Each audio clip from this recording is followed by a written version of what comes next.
Hello, हाय, good morning प्यारे बच्चों। कैसे हैं आप सब लोग? उम्मीद है आप सभी अपने परिवार के साथ सकुशल एवं स्वस्थ होंगे।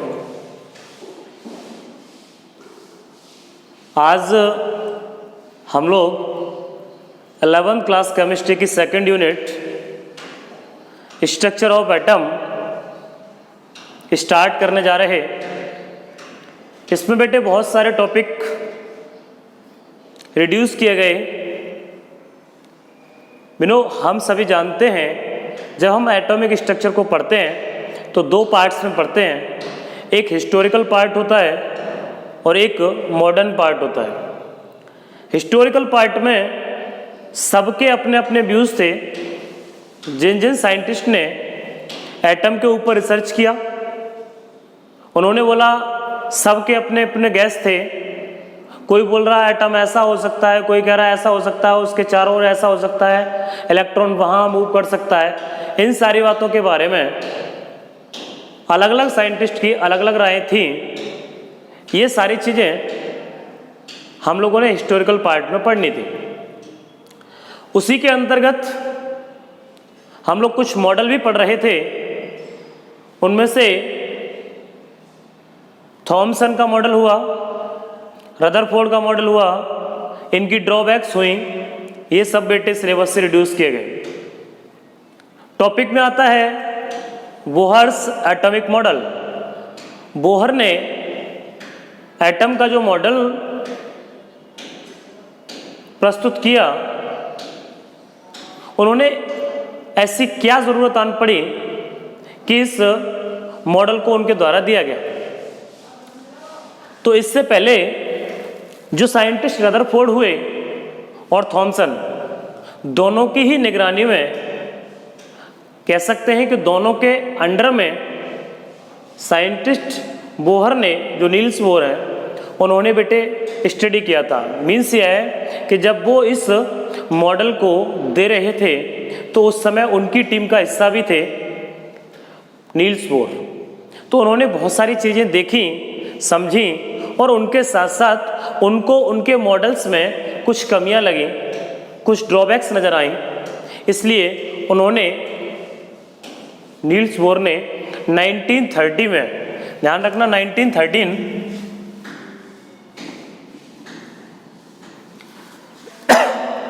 हाइड्रोजन के, या ये कह सकते हैं एक इलेक्ट्रॉन के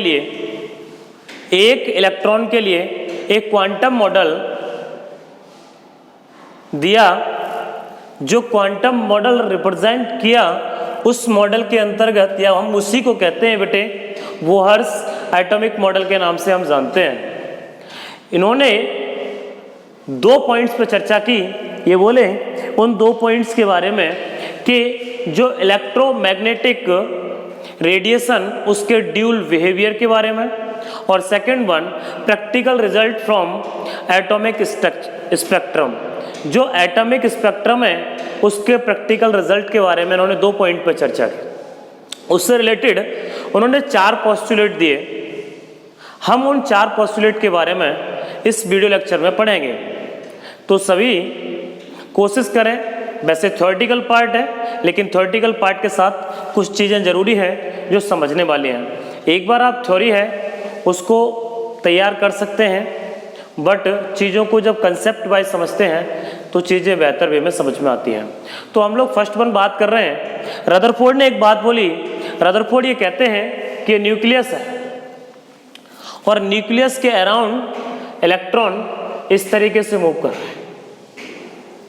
तो उन्होंने बोला कि बहुत सारी ऑर्बिट्स थी। मैं पोस्टुलेट 1 की बात कर रहा हूँ। उन्होंने बोला इलेक्ट्रॉन जो रिवॉल्व करता है वो इस तरीके से रिवॉल्व करता है कि उसमें बहुत सारी ऑर्बिट्स हैं, उनमें रिवॉल्व कर सकता है। अर्थात इस तरीके से रिवॉल्व करते हुए लास्ट में इसमें आकर के कोलिप्स हो जाता है। ये बात रदरफोर्ड ने कही। अगर हम लोग देखते हैं, उन्होंने जो बोहर ने बताया, अकॉर्डिंग टू बोहर के अकॉर्डिंग ये था कि इलेक्ट्रॉन केवल डेफिनेट सर्कुलर पाथ उन पर ही रिवॉल्व करते हैं। उनको उन्होंने स्टेशनरी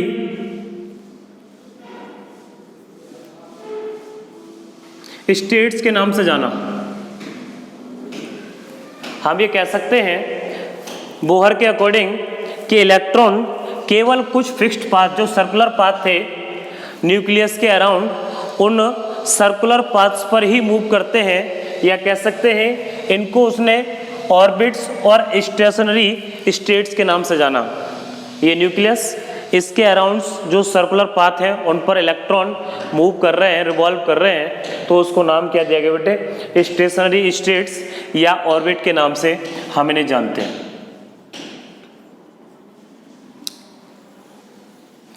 इसके ड्यू टू ये न्यूक्लियस, इस न्यूक्लियस के अराउंड्स हम लोग यहाँ कहते हैं, ये पहला है तो इसको बेटे n से डिनोट करते हुए इसको n इज इक्वल 1 दिया गया, इसको n is equal 2 and n is equal also 3। यहाँ से इनको बेट से हम लोग सेल के नाम से जानते हैं। हम पढ़ेंगे सेल क्या होते हैं, सब सेल क्या होते हैं, ऑर्बिटल क्या है, नोड क्या है, इस सारी बातों के बारे में पढ़ेंगे।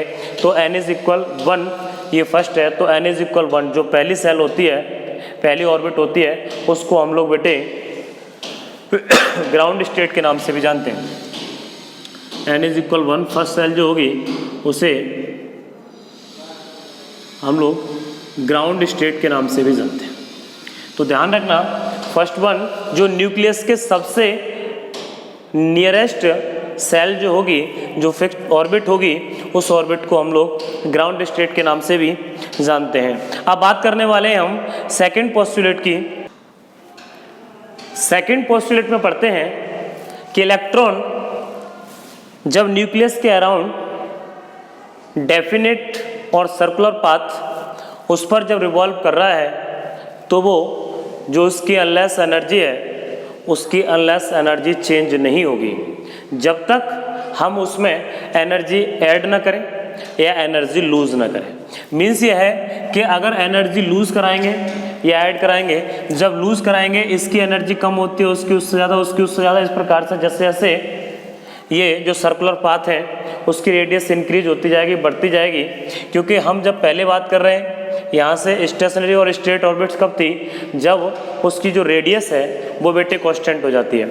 यहाँ बात कर रहे हैं हम लोग इसकी रेडियस कांस्टेंट हो जाती है, तब उनको हम स्टेशनरी स्टेट्स के नाम से जानते हैं। इनकी अपनी एक डेफिनेट एनर्जी होती है, किसी भी स्टेशनरी स्टेट और ऑर्बिट्स की अपनी एक डेफिनेट एनर्जी होती है। यदि हम इसको एनर्जी प्रोवाइड कराते हैं, अर्थात इसमें एनर्जी ऐड करते हैं, ध्यान रखना, मीन्स ये है कि बोहर के अकॉर्डिंग ऐसा था कि उसमें एनर्जी न तो अनलेस एनर्जी में किसी प्रकार का कोई भी चेंजेस नहीं आएगा जब तक हम उसको एनर्जी प्रोवाइड नहीं कराते। जैसे जैसे आप उसको एनर्जी प्रोवाइड कराते हैं, सपोज आपने उसको एनर्जी दी, तो एनर्जी देने पर अब इसमें तो रहेगा नहीं, जब एनर्जी ज़्यादा आ गई तो वो यहाँ से बेटे छलांग लगा करके किस में चला जाएगा, नेक्स्ट ऑर्बिट में चला जाएगा। इसको हम लोग कहते हैं ट्रांजिशन स्टेट। ध्यान रखना, अगर उसको हम एनर्जी देते हैं तो वो लोअर एन से हायर एन में जाता है, lower n to higher n. N का मीन्स मेरा सेल से है, मीन्स ये है कि किसी भी सर्कुलर पाथ जब इसमें चल रहे थे तो वहाँ से हम इसको सेल के नाम से जानते हैं, ऑर्बिट के नाम से जानते हैं। तो लोअर ऑर्बिट से बेटे हायर ऑर्बिट में जाएगी कब, जब हम उसमें एनर्जी ऐड करते हैं। और जब एनर्जी उससे रिलीज होती है तो उसके पास इतनी नहीं बची होती है, तो वहाँ से जो इलेक्ट्रॉन है वो बेटे हायर एन से लोअर एन में आ जाता है।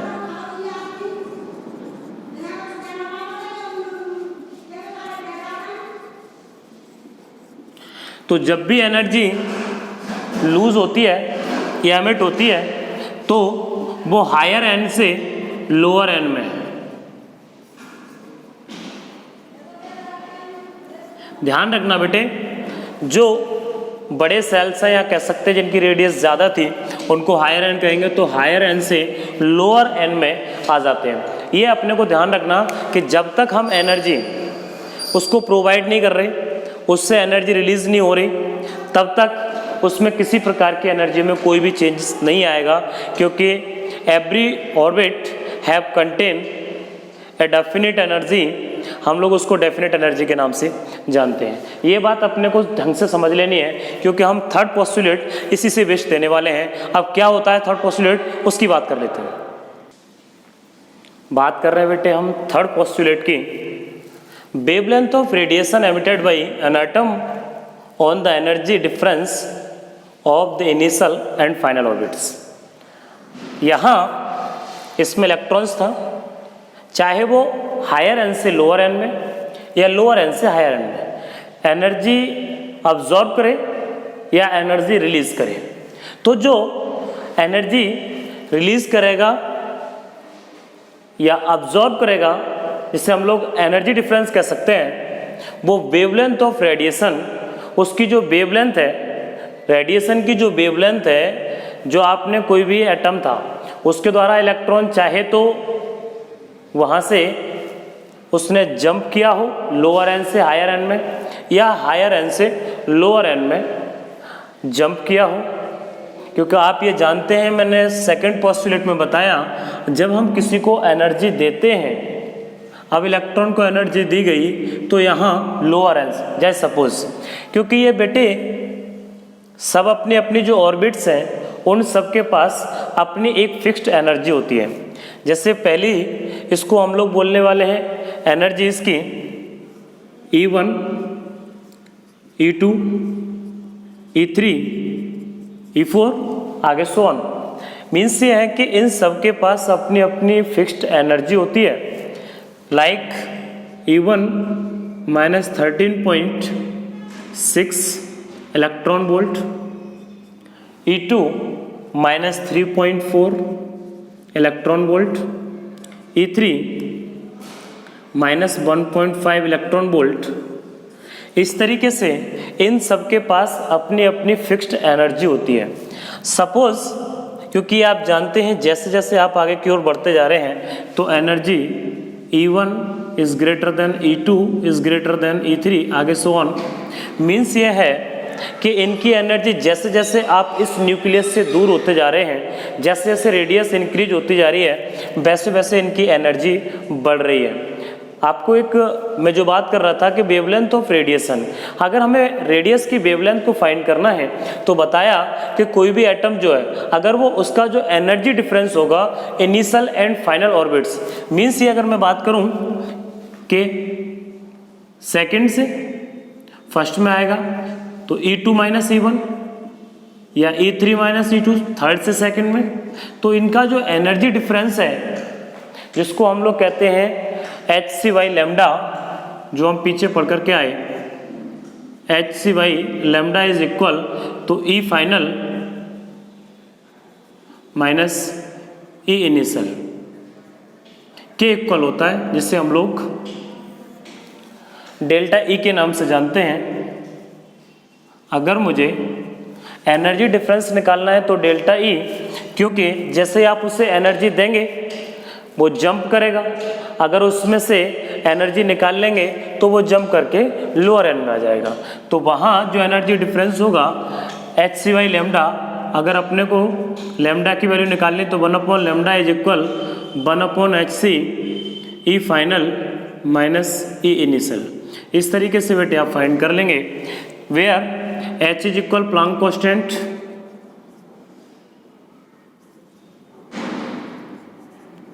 जिसकी value 6.626 into 10⁻⁻34 joule second. C speed of light 3 into 10⁸ metre per second. तो बेटे अपने को ये ध्यान रखना कि कभी भी जो एनर्जी है इनको हम लोग कहते हैं बेटे क्वांटाइजेशन के नाम से हम जानते हैं, ध्यान रखना।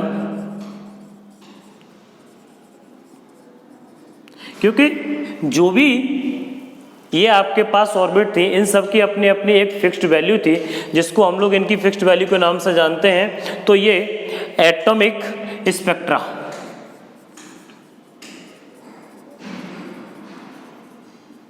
क्योंकि वो इसको एक्सप्लेन नहीं कर पाए रदरफोर्ड, इस बात का अपने को ध्यान रखना है। जैसे मैंने बोला अपना फर्स्ट पोस्टुलेट दिया था बोहर ने, तो फर्स्ट पोस्टुलेट ने रदरफोर्ड के जो सबसे इम्पोर्टेंट चीज़ उन्होंने कहा था कि वो कोलिप्स हो जाता है, तो उसका खंडन करते हुए, उसको उस ड्रॉबैक को सही करते हुए उन्होंने बताया कि इनके पास, क्योंकि इनकी रेडियस और एनर्जी, किसी भी सेल की रेडियस और एनर्जी जब फिक्स्ड हो जाती है, इनकी रेडियस और एनर्जी जब फिक्स्ड हो जाती है, तब ये उस बात का खंडन करते हैं, क्योंकि वो जिस तरीके से बता रहे हैं, उन्होंने ये कहा कि ये न्यूक्लियस है, यहाँ इलेक्ट्रॉन बाहर से इस प्रकार से अंदर की ओर आता जाएगा और एक पोजीशन ये आएगी कि वो इसमें कोलिप्स हो जाएगा, जो कि गलत है। ये बताया गया वोर द्वारा कि इलेक्ट्रॉन्स जो है वो सिर्फ डेफिनेट सर्कुलर पाथ पर मोशन करते हैं, मूव करते हैं, तब उसको हम लोग कहते हैं, उन्हीं पाथ्स को हम लोग जानते हैं ऑर्बिट्स के नाम से।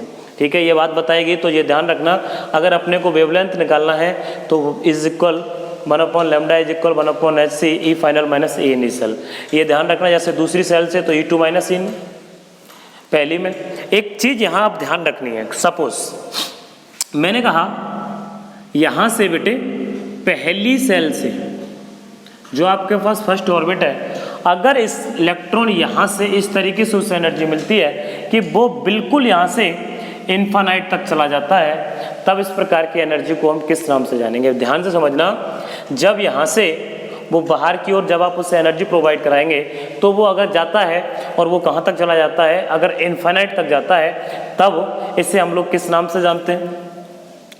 अगर इस n से नेक्स्ट n तक जानता है, तब इसे किस प्रकार की एनर्जी के नाम से जानेंगे?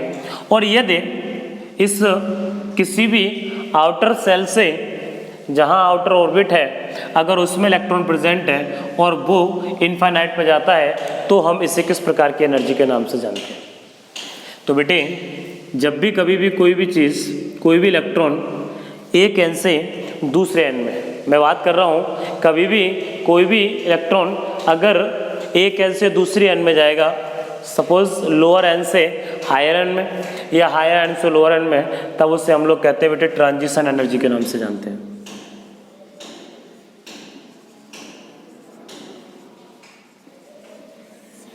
कभी भी n इज इक्वल 1 से 2 में या 2 से 1 में आता है, जो आपका एनर्जी एमिट करता है फोटोन की एनर्जी के इक्वल। अब मैं बात कर रहा हूँ कि इलेक्ट्रॉन पहली सेल से n इज इक्वल 1 से कहाँ तक जाता है बेटे? इनफाइनाइट तक जाता है।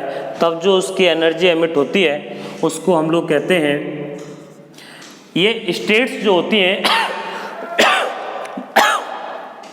वो एक्साइटेड स्टेट्स होती हैं। यहाँ से जब जाएगा तो उसे बेटे आयनाइज एनर्जी के नाम से जानेंगे।